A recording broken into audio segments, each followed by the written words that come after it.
with respect to that area, Sandwich, or the annexed lands, what was the time frame or the proposed time frame for development in that area?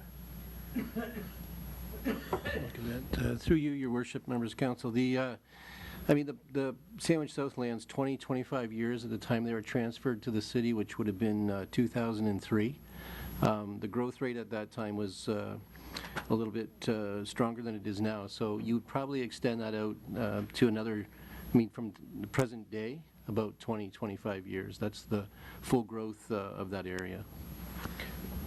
So essentially, realizing that we're at a zero growth pattern right now, that if this development was not happening, that area would not be slated for development for 25 years.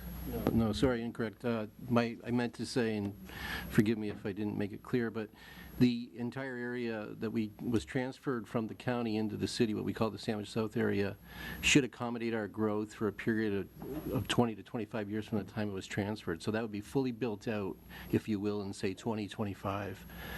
That projection is now extended to about 2035 based on the projection of population and growth into the future. So even though we're flat right now in terms of growth, we don't perceive it to be flat in the future. So the 2,300 hectares or 6,500 acres of land would be accommodated by growth in the city in various land use forms up to about 2035 as a projection. So at 2035, the city would then be at a point where we wouldn't have any future growth areas available in the city. So I don't want you to get the perception that we wouldn't begin growing there for that period of time. Okay. We're already growing into that area. Okay.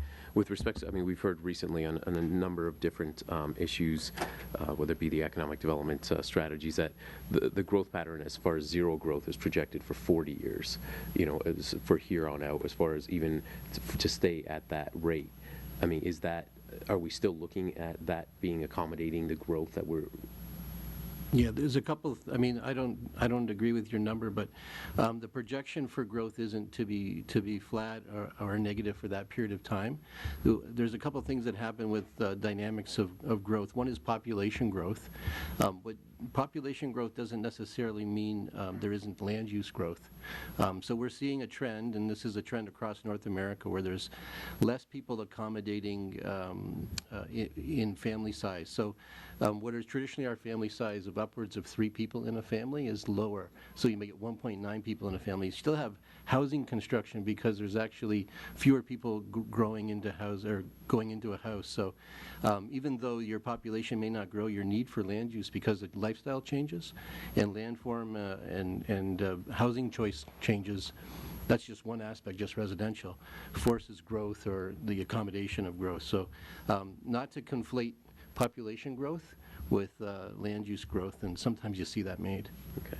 And with respects to, the potential growth that we are expecting in that area, whether it be residential, commercial, there would be development charges attached to those developments, correct? Yeah, the development charge bylaw is certainly established in that area, and it's various rates for the various land uses. And in that area, there's a combination or the widest range of land uses available within the city. So the full gamut of residential, commercial, institutional, manufacturing, employment lands along the 401 corridor, all of those things with the parkway construction. The other dynamic is that there's a changing landscape in the way the city now is with the parkway project going to develop because of the 401 corridor, and access to the 401 corridor will be seen as prime office park or manufacturing lands would be associated with that 401 corridor. So you'll see growth dynamics not because of population growth per se, but just the infrastructure developments in the city has been significant in the last 5 years, and with the parkway construction, new bridge construction,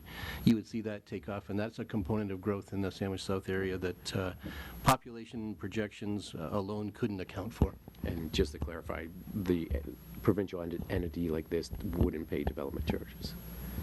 Yeah, that's my understanding, is the hospitals don't necessarily do that. Councillor Holt.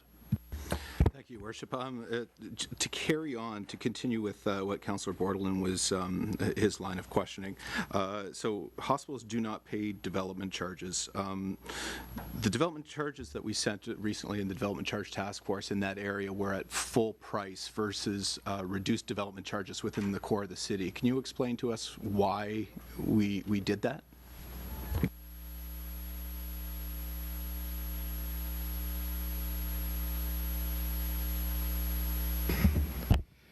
There was discounted areas within the core. There's 3 different levels, 25, 50, and 75% reductions. And the intent there was to intensify development within the core area, specifically in the western area and around the BIA areas. So it was an effort of the city to drive development down into the core area where we actually reduce the development charges. Correct. And we're charging full development charges for anybody else except for the hospital within the Sandwich South lands, within the secondary planning district. Correct. That's correct. And that's in the hope to reflect the true costs of what's provided. Yeah. Understanding that the council approved an incremental approach, it wasn't all full up 100% fees, as you recall. The other thing I want to bring forward is also as part of development charges, there was an expected development in that area within the next 5 years when a development charge was done. So any costs that are incurred in that area will have to be recaptured in the following development charge background study going forward. Because this hospital development came up after development background study was completed. Understood, and thank you for that. Now, this the property that the site selection committee has selected is an agricultural transition area reserved for crop production and small-scale livestock operations. So how can we? Sorry, that's already been answered. I've got a list here. Now, I'm curious as to how we can approve the site selection committee's hospital location without the benefit of having our 20-year strategic planning session done, and because we know that's a document that is actually guiding the growth of the city. So I'm curious as to how we can do that. Your Worship, members of council, I certainly defer to the city planner. I don't believe the 20-year vision document is guiding the land use growth of the city. I would suggest that's your official plan and any secondary plan that would take place in that area in particular.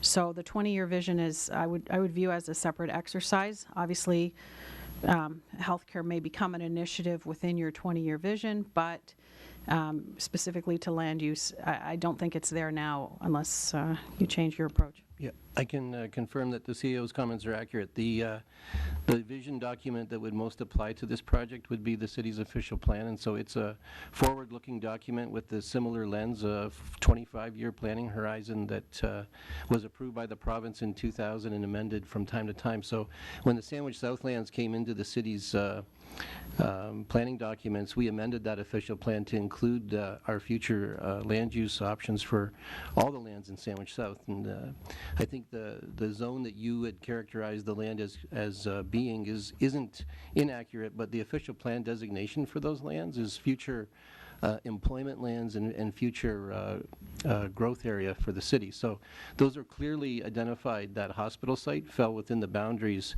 of where we'd expect to have future employment land uses in the city. So from that perspective, it's very compatible with the future vision of the city as the city grows into the future. And I might add that hospital uses are very unique uses, right? You don't really plan for a hospital site because they come up only very, every 50, perhaps 100 years. So it's a unique situation. And we went through the exercise in the secondary plan of looking at this. That site will require by the city an official plan amendment through a secondary plan or an area-specific plan to make sure we get the land uses exactly right around that hospital site if it becomes to be there and funded and built.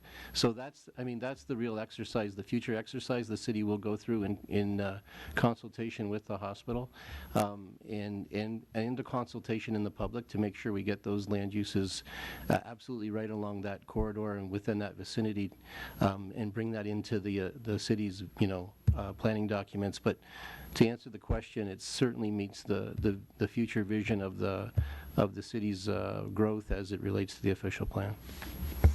And thank you for that, Thom. It does help out a lot. Now, I'll go back to, I want to ask you yourself, that because it was alluded to quite a few times tonight, how you played an active part with the site selection committee, with the steering committee and the site selection committee. I trust that a lot of what you've just told us has a lot of bearing on what you've learned working with them.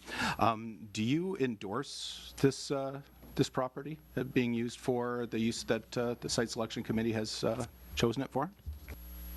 So the process, and I think Mr. Mouget kind of outlined it in a question that was asked of him, was the steering committee functioned in a way that was separate from the site selection committee. So I wasn't a member of the site selection committee, and that's been stated.